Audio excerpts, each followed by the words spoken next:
Today in political subdivisions, we heard a bill called HB 330. I'd like to talk about that real briefly. It has to do with bonding authority.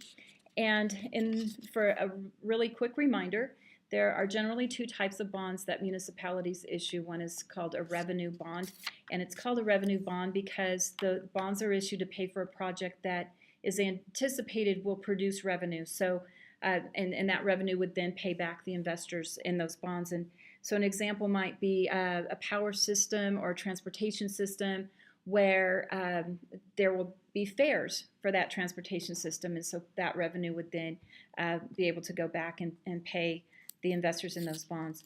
The other type of bonds are called general obligation bonds, and these are issued by municipalities to cover a wide range of things that the city or municipality would like to do.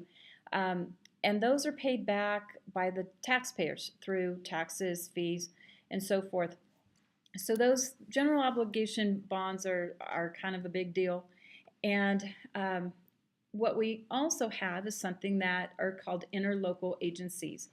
And what these are typically is several municipalities or governmental entities will come together and pool their resources and maybe collectively do something together through an interlocal agreement. So something like this might be a Unified Fire is one that spoke to us today.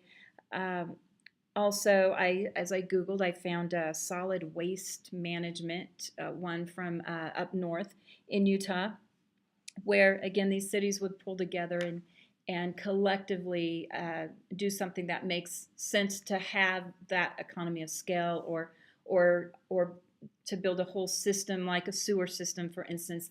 You know, really makes sense to pull some people together. Now, up to now, interlocal agencies have been able to issue revenue bonds. So the systems they create together through this interlocal agency should pay itself back and or pay the bonds back. What this bill did today was it sought to grant general obligation bond authority to interlocal agencies, and that's very concerning. That is a very, very serious, very